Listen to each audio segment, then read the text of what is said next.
बच्चों देखो, अभी मैंने आपको डिफरेंशिएशन करा दिया है, ठीक है। मतलब 5.2 5.3 सारा मैंने एनसीईआरटी कवर करवा दिया है। दो चीज़ें रह गई हैं फिफ्थ चैप्टर में एनसीईआरटी से अगर देखी जाए तो। एक जो मैंने सीरीज चलाई थी वो अलग है, ठीक है। तो इसमें क्या क्या रह गया है, एक तो 5.1 रह गई है, ठीक है। और एक क्या रह गया है, एक आपकी मिसलिनियस एक्सरसाइज रह गई है, विविध जिसको बोलते हैं, ठीक है।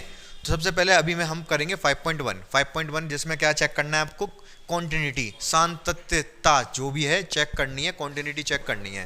तो देखो तीन चीज़ होती हैं, वैसे चैप्टर का नाम है आपका कॉन्टिन्यूटी या डिफरेंशियबिलिटी। डिफरेंशियबिलिटी के दो ही क्वेश्चन है, वो भी मैं आज कवर करवा दूंगा, और कॉन्टिन्यूटी कर लेंगे इस वाले लेक्चर में हम, ठीक है। तो सबसे पहले आपको समझना पड़ेगा, क्लास 11th में आपने लिमिट्स पढ़ा था, क्या पढ़ा था?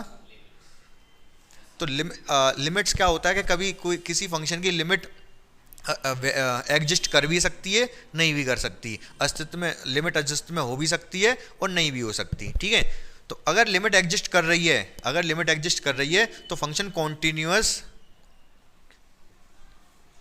हो भी सकता है और नहीं भी हो सकता है, दोनों चीजें। अगर लिमिट एग्जिस्ट करिए तो, अगर लिमिट एग्जिस्ट नहीं कर रही तो नीचे तो आ ही नहीं पाओगे आप, कॉन्टिन्यूटी का कोई सवाल ही नहीं है, ठीक है। और कॉन्टिन्यूटी अगर है तो फंक्शन डिफरेंशिएबल हो भी सकता है,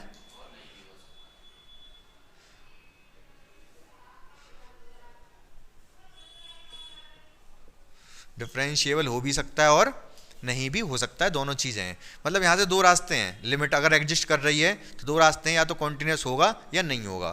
फिर अगर कॉन्टिन्यूस है तो दो रास्ते हैं, या तो डिफरेंशिएबल होगा या नहीं होगा। समझ पा रहे हो मेरी बात को? ठीक है, इस चीज़ को बहुत आराम से डिस्कस करेंगे। अभी आपको कुछ नहीं समझ में आया होगा, मैं समझ पा रहा हूँ कि ये कैसे है क्या नहीं है, लेकिन हल्का फुल्का हमने कुछ दिमाग में डाल दिया, ऐसा कुछ है, ठीक है। उसको हम बाद में डिस्कस करेंगे। तो सबसे पहले यहाँ पर जब अगर हम कंटिन्यूटी की बात कर रहे हैं, सातत्यता की बात कर रहे हैं, तो सबसे इसका मतलब सबसे पहले हमें सीखना पड़ेगा लिमिट। लिमिट क्या होता है, ठीक है।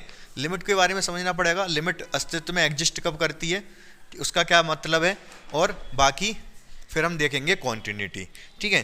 तो सबसे पहले मैं आपसे पूछूंगा, जैसे आपने कुछ इस तरीके से क्लास 11th में देखा था, limit x tends to 2 f x, ठीक है। एफ एक्स ये कुछ भी हो सकता है आपका, x square plus 2, f x की जगह 4x हो सकता है, साइन एक्स हो सकता है, कोस फंक्शन ऑफ एक्स, मतलब कुछ भी हो सकता है। लेकिन मैं सबसे पहले ये जानना चाहूँगा इस चीज़ का मतलब क्या होता है, limit x tends to 2 f x. जब बोलते तो इसको ऐसे ही है, ये तो आपने समझ गए होगे, बोलते कैसे हैं इसको, क्या बोले, limit x tends to 2 f x, इस तरीके से इसको बोला जाता है। लेकिन बोलने से मतलब नहीं है कि बोलते क्या है हम, हमें ये है कि इसका चीज़ का मतलब क्या है। अगर इस चीज़ का मतलब समझ में आएगा तभी बात बनेगी, तभी हमें क्वांटिटी समझ में आएगी, जो 5.1 है वो। समझ पा रहे हैं मेरी बात को? तो अभी मैं बेसिक समझा रहा हूँ, आपको बहुत ध्यान से समझने पड़ेंगे। जब बेसिक समझ में आएंगे तो ही सवाल समझ में आएंगे, अन्यथा सवाल समझ में नहीं आएंगे आपको, ठीक है। तो सबसे पहले हम बात करते हैं limit x tends to 2 f x. बोला है तो ऐसे आता है, limit x tends to 2 f x, इस तरीके से बोला जाता है। इसका मतलब क्या होता है, F x value of F x, value of F x, Hindi में बोलेंगे एफ एक्स का मान, value of F x when, जब एक्स टेन टू 2, मतलब एफ एक्स की ही वैल्यू निकालनी है यहाँ पर भी, किसकी, एफ एक्स की ही वैल्यू निकालनी है, लेकिन कब, जब एक्स 2 को टेंड कर रहा है, ना कि 2 है, ठीक है। मैं कुछ फंक्शन लूंगा अभी और आपसे कुछ सवाल पूछूंगा, ठीक है। एक सेकेंड, कोई बात नहीं। तो अब देखो बहुत ध्यान से मेरी बात को समझो। अगर जैसे, अच्छा सबसे पहले तो आपको ये समझना पड़ेगा फंक्शन ब्रेक करके कैसे लिखे होते हैं, जो आपने क्लास 11th में भी देखे। ब्रेक करने का मतलब ये है, जैसे कोई फंक्शन इस तरीके से लिखा हुआ है, suppose F x x plus 2, जब x की वैल्यू बड़ी है 0 से, और 2x माइनस 4, जब x की वैल्यू छोटी है 0 से। इक्वल में यहीं लगा दे रहा हूँ। अगर मैं आपसे पूछता हूँ कि f2 की वैल्यू बताओ, तो क्या आप बता पाओगे? बताओ।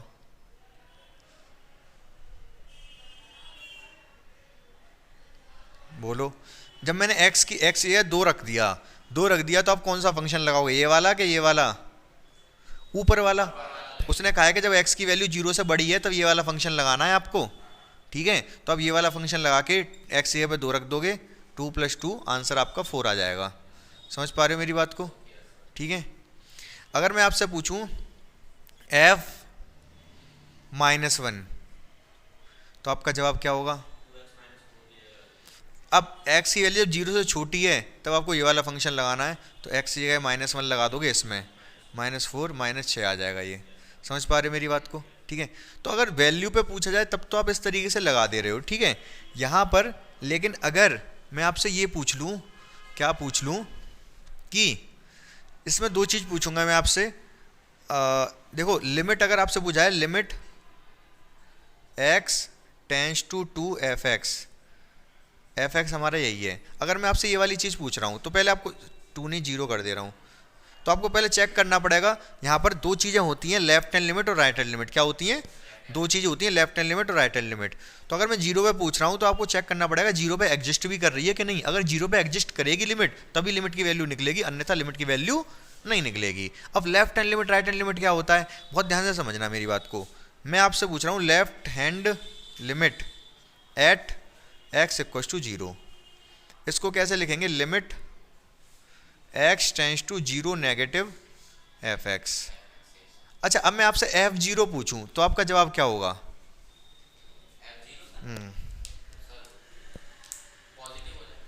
कितनी वैल्यू आएगी f0?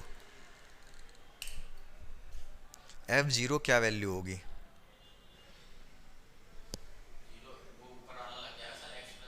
x+2 लग जाएगा। क्यों? 0 इक्वल इसी में लगाया मैंने, इक्वल इसमें लगाया। f0 की वैल्यू अगर पूछ रहा है तो इक्वल यहाँ पे लग रहा है। f0 की वैल्यू कितनी हो जाएगी? 0। ठीक है, फर्क पड़ रहा था इससे, अच्छा आ रहा था। तीली लगा दो इसमें, तीली माचिस की। फर्क पड़ रहा है ज़्यादा या बंद कर दें इसको? क्लियर आ रहा है? चलन दो फिर, कोई बात नहीं, इधर जान दो। f0 की वैल्यू कितना हो गया? 0। f0 की वैल्यू भाई 0 होगी क्योंकि इक्वल यहाँ लग रहा है। अब मेरी बात बहुत ध्यान से समझना, आप गौर से। कैसे? मैं आपसे पूछूं RHL, LHL और RHL एट x = 0, तो मैंने एक तो ये पूछा आपसे, अब मैं पूछूं आपसे limit x tends to 0 positive f(x). RHL का मतलब क्या होता है? 0 पॉजिटिव। LHL का मतलब 0 नेगेटिव। समझ पा रहे मेरी बात को? LHL मतलब लेफ्ट हैंड लिमिट, RHL मतलब राइट हैंड लिमिट। 0 नेगेटिव, 0 से थोड़ा सा पहले कौन सा वाला फंक्शन लगाओगे? ये वाला या ये वाला? यहाँ पर आपको फंक्शन लगाना है। 0 पर तो खैर यही है, ठीक है, लेकिन 0 से थोड़ा सा पहले कौन सा फंक्शन है? ये वाला है ये वाला? नीचे वाला। तो आप जब यहाँ पर फंक्शन यूज़ करोगे ना लेफ्ट हैंड लिमिट में, तो ये वाला फंक्शन यूज़ करो। x की वैल्यू 0 नेगेटिव कोई नहीं, मतलब 0 नेगेटिव कुछ नहीं होता, आप 0 ही लगाओ, लेकिन फंक्शन ये वाला लगेगा। 2 × 0 - 4, कितनी वैल्यू आई? -4। 0 पॉजिटिव मतलब 0 से थोड़ा सा बाद में, 0 के थोड़ा सा बाद में फंक्शन कौन सा है? ये वाला। 0 और 0 से आगे ये वाला है, तो अब यहाँ पर ये वाला फंक्शन लगाओगे, इसकी जगह पे 0 डाल दोगे। 0 + 2 = 2। क्या left hand limit right hand limit बराबर आई? यहाँ पर नहीं आई। Left hand limit is not equal to right hand limit. Left hand limit right hand limit बराबर नहीं है। अगर ये दोनों बराबर नहीं है तो हम कह सकते हैं लिमिट एग्जिस्ट नहीं कर रही, अस्तित्व में नहीं है। तो ये निकालना भी संभव नहीं है, इसको निकालना संभव ही नहीं है, जो मैंने आपसे पूछा था limit x tends to 0 f(x). समझ पाया मेरी बात को? अगर लिमिट एग्जिस्ट नहीं कर रही तो कॉन्टिन्यूस होने का तो कोई सवाल ही नहीं उठता। अगर लिमिट एग्जिस्ट नहीं कर रही तो कॉन्टिन्यूस होने का कोई सवाल ही नहीं उठता, क्योंकि मेरे भाइयों मेरी बात समझो आप, कॉन्टिन्यूस होने का कोई फंक्शन, कोई फलन, कॉन्टिन्यूस होने का तात्पर्य क्या है कि फंक्शन कुछ यूं करके है, कॉन्टिन्यूस लगातार। अभी मैं इसको फंक्शन को कह दूं कि 1 2 2 तक तो यहाँ तक आया, और 2 से आगे कैसे चला? ये यूं करके, यूं।